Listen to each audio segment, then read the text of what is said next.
Hi friends, இன்றைக்கி நம்ம vegetable cutlets எப்படி செய்கிறதுன்னு பார்க்கலாம். வெஜ் கட்லெட் பண்ணுறதுக்கு ஃபஸ்ட்டு நம்ம ஒரு பேன் வச்சு கொஞ்சம் ஆயில் ஊற்றிருக்கோம். அதுக்கு கொஞ்சம் ஆனியன் போட்டுக்கலாம்.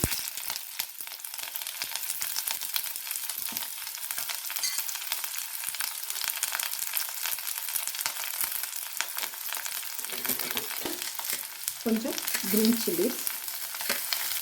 சில்லி கட் பண்ணி போட்டுக்கோங்க. ஒரு 2 க்ரீன் சில்லி போட்டிருக்கேன். அப்புறம் கொஞ்சம் புதினா, கொஞ்சம் கொத்தமல்லி தழை போட்டுக்கோங்க. கொஞ்சம் இஞ்சி பூண்டு விழுது. இப்போ நம்ம ஆனியன், புதினா, கொத்தமல்லி, இஞ்சி பூண்டு விழுது மட்டும்தான் போட்டிருக்கோம். பச்சை மிளகாய் கட் பண்ணி போட்டிருக்கோம். இதில்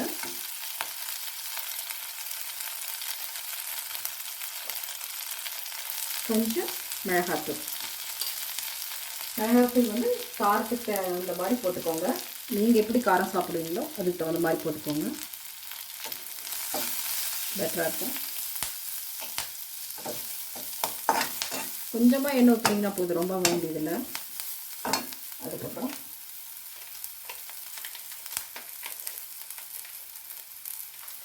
கொஞ்சமாக சாட் மசாலா, அது கொஞ்சமாக போட்டுக்கோங்க. ஒரு 2 பிஞ்சஸ் இருந்தால் போதும். 1 to 3 பிஞ்சஸ் டேஸ்ட் தகுந்த மாதிரி போட்டுக்கோங்க. சாட் மசாலா வந்து என்னென்னா, இது நம்ம கொத்தமல்லி தூள் எல்லாம் போட்டுக்கோம். இதில் எல்லா வாசமும் உங்களுக்கு கிடச்சிடும். பிளாக் சால்ட் வாசனை, ஆம்ச்சூர், அதாவது மேங்கோ பவுடர் இருக்கு இல்லையா, அந்த வாசனை, இதெல்லாம் இது கிடச்சிக்கும். அதுக்காக இதை போட சொன்னேன். கொஞ்சம் உங்கள்கிட்ட இருந்தால், இது ஆப்ஷனல் தான், நான் போடுவேன். கொஞ்சம் கேரம் சீட்ஸ் தெரியுதா, ஓமம் கொஞ்சம் போடுவேன். அப்புறம் நான் ஆல்ரெடி உருளைக்கிழங்கு அண்டு கேரட் வந்து லைட்டாக ஒரு ஹாட் வாட்டரில் பொடி பொடியாக கட் பண்ணி போட்டு எடுத்து வச்சேன். உருளைக்கிழங்கு வேக வச்சு எடுத்து வச்சுருக்கேன்.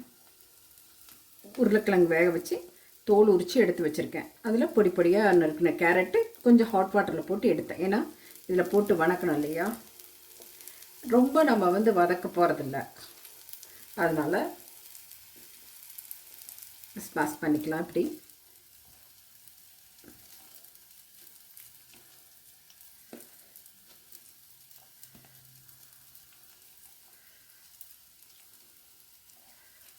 சாட் மசாலா இல்லாதவங்க ஒன்றும் பிரச்சனை இல்லை. லைட்டாக ஒரு கொத்தமல்லி தூள் போட்டுக்கோங்க.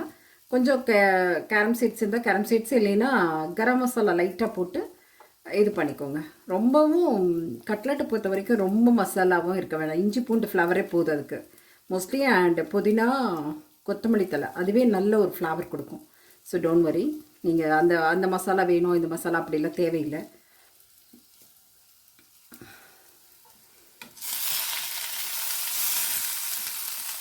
இப்போ இந்த ஆனியன் நல்லா வதக்கணும். ஆனியன், பச்சை மிளகாய் இதெல்லாம் வதக்கினதில்லை, இதை போட்டுக்கலாங்க. போட்டாச்சு, ஒரு வதக்கி கொடுங்க.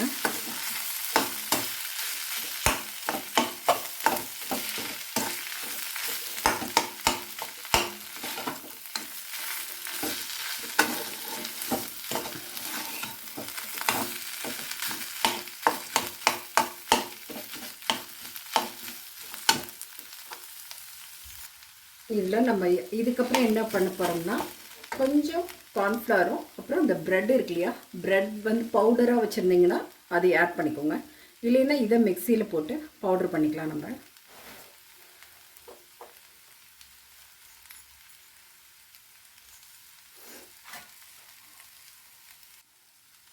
பார்த்திங்கன்னா இந்த கேரட், உருளைக்கிழங்கு, ஆனியன், பச்சை மிளகா, புதினா, கொத்தமல்லி, இஞ்சி பூண்டு பேஸ்ட் இதெல்லாம் போட்டு மிளகாத்தூள் கொஞ்சம் சாட் மசாலா போட்டு வச்சுருக்கேன். இதில் இந்த ப்ரெட் பவுடர், இது வீட் ப்ரெட்டு, அதனால் இந்த கலரில் இருக்கு.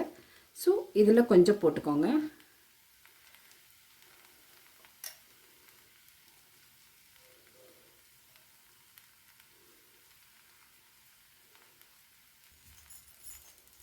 ஸ்லோவில் தான் வச்சுருக்கேன். இதில் தேவையான அளவு உப்பு,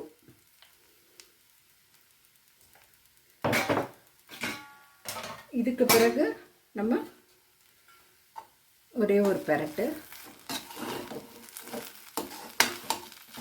அது ரொம்ப வேண்டியதில்லை. அந்த மசாலா வந்து சும்மா ஒரு வதக்கி இந்த ஆனியன் இந்த கேரட்டு ஒரு வதக்கு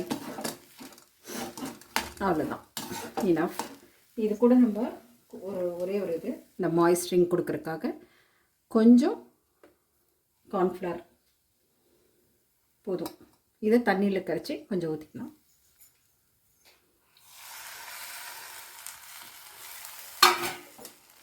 ஆஃப் பண்ணிடலாம். இந்த சூடு இருக்கு இல்லைங்களா, நம்ம இந்த வதக்கிற சூடு, இந்த உருளைக்கிழங்கு இதெல்லாம் போட்ட சூட்லேயே வந்து அந்த கார்ன்ஃப்ளவர்னுடைய இது வந்து பார்த்திங்கன்னா பாயில் ஆகி வந்துடும். அதுக்கப்புறம் திருப்பி நம்ம இன்னொரு தடவை தோசைக்கல்லில் போட்டு எடுக்க போகிறோம் இல்லையா, அதுவே போதும் நம்மளுக்கு. கார்ன்ஃப்ளவர் வந்து கொஞ்சோடு கரைச்சி இதில் ஊற்றிருக்கோம், அவ்வளோதான். இது கொஞ்சம் ஆறட்டுன்னு நம்ம உருண்டை பிடிக்கலாம்.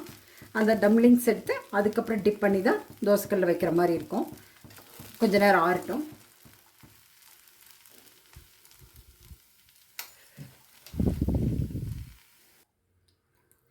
நாம் இப்போ வந்து இதை உருண்டை பிடிச்சி எடுத்து வச்சுக்கலாம்.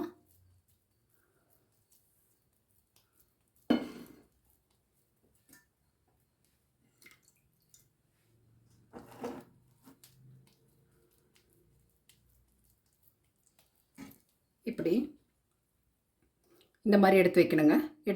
ஃபஸ்ட்டு எடுத்து வச்சுக்கலாம். இப்போ ஒரு தோசைக்கல் வச்சு நான் எண்ணெய் ஊற்றி கொஞ்சம் கீ ஊற்றிருக்கேங்க. நீங்கள் கீ உங்களுக்கு டேஸ்ட் பிடிச்சா பண்ணிக்கலாம், இல்லைன்னா விட்டுறலாம். பட்டர் கூட கொஞ்சம் போட்டிங்கன்னா நல்லாயிருக்கும். பட்டர் நீங்கள் பிணையும் பொழுதே ஒரு ஸ்பூன் போட்டு இந்த மாதிரி நான் உருண்டை பிடிச்சி வச்சுருக்கேன். நம்ம செஞ்ச அந்த உருளைக்கிழங்கு, கேரட், ஆனியன், அப்புறம் கொத்தமல்லி, புதினா, இஞ்சி பூண்டு பேஸ்ட் போட்டு, மிளகாப்பொடி போட்டு, கொஞ்சம் உப்பு போட்டு பிணைஞ்சி வச்சுருக்கேன். நான் இந்த மாதிரி இது பண்ணிவிட்டு வதக்கி பிணைஞ்சி உருண்டை பிடிச்சி வச்சுருக்கேன். இதை நம்ம அதுக்கப்புறம் இந்த கார்ன்ஃப்ளவர் இருக்கு இல்லைங்களா, அது இன்னொரு ஸ்பூன், ஃபஸ்ட்டு வந்து அதுக்குள்ளே ஊற்றும் பொழுது ஒரு ஸ்பூன் ஊற்றினேன். இதில் ஒரு ஸ்பூன் வந்து தண்ணி ஊற்றி இப்படி கரைச்சி வச்சுக்கணும். இதில் டிப் பண்ணி தான் இந்த ப்ரெட் இருக்கு இல்லையா, ப்ரெட் பவுடர், அதில் வந்து நம்ம ஒரு திருப்பி இதில் டிப் பண்ணிவிட்டு இதில் பரட்டி எடுத்து அதில் வைக்கணும். இப்போ இப்படி இப்படி பண்ணிவிட்டு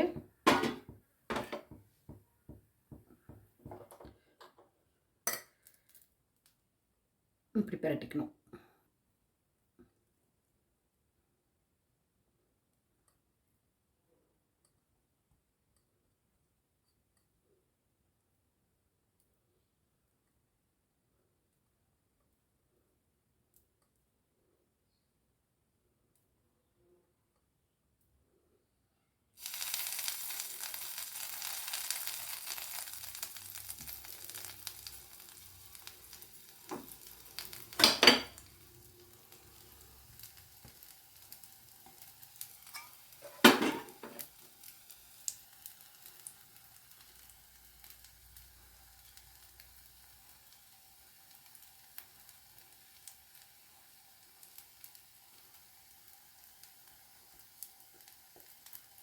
உங்களுக்கு எந்த மாதிரி வேணுமோ அப்படி பண்ணிக்கலாங்க.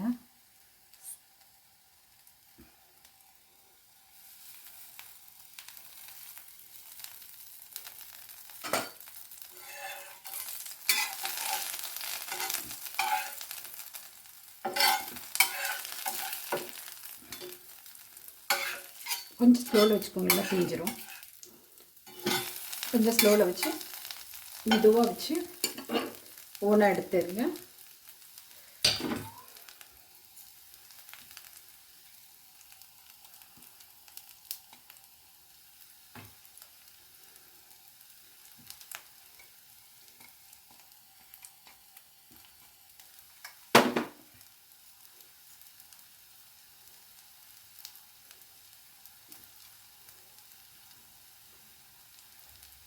இப்படி ஸ்கொயராகவும் பண்ணலாம்.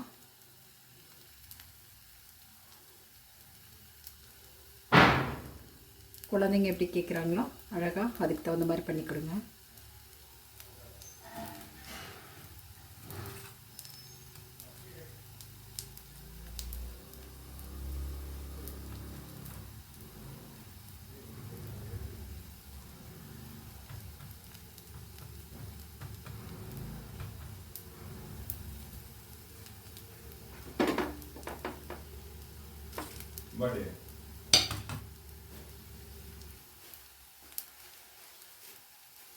இது நம்ம கறி.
எண்ணெயில் போட்டு பொரிக்கணுங்கிறது இல்லைங்க.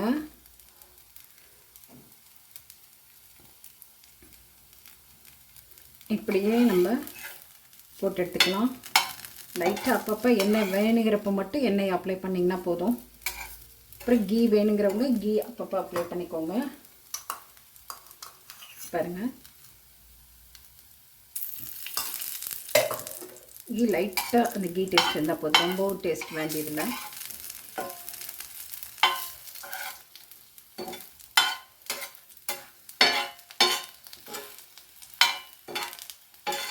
அதுதான் வீட்டிலே நம்ம நல்ல டேஸ்டியான கட்லெட் நம்மளே செஞ்சிடலாம்.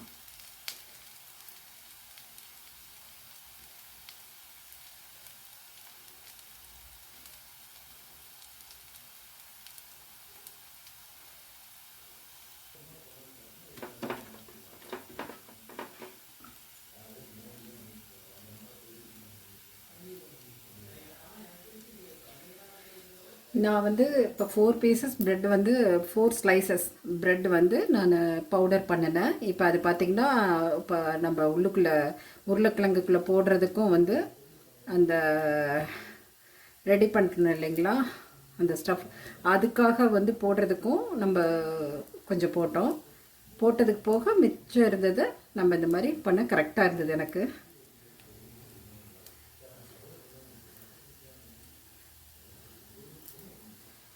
ஃபோர் ஸ்லைசஸ் இருந்தால் போதும். உருளைக்கிழங்கு ஒரு 400 கிராம்ஸ் போட்டிருப்பேன்னு நினைக்கிறேன். S, 400 grams. அப்புறம் கேரட் ஒரு 2 கேரட் போட்டிருந்தேன். 400 கிராம்ஸ் வந்து உருளைக்கிழங்கு, 2 பீஸ் கேரட் போட்டிருந்தேன். நீங்கள் உங்கள்கிட்ட இது இருந்ததுனாலும் போடுங்க. ஐ மீன் பீஸ், க்ரீன் பீஸ் இருக்கு இல்லையா, அது இருந்தால் நல்லாயிருக்கும், அதுவும் போடுங்க. கேரட் வந்து ரொம்ப பாயில் பண்ணிலாம் அதில் போடாதீங்க, அது வேஸ்ட்டாக இருக்கும், டேஸ்ட் இருக்காது. கேரட் வந்து நம்ம எந்த அளவுக்கு ஒரே தடவை சுடுதண்ணியில் போட்டு எடுத்துருங்க, அவ்வளோதான். ஏன்னா கொஞ்சம் ரொம்பவும் வேகாத மாதிரி இருக்காது, வெந்த மாதிரி இருக்காது. இதில் போட்டது நல்லாயிருக்கும், ஒரு மாதிரி கடிக்கிறதுக்கு அது ஒரு மாதிரி நல்லாயிருக்கும்.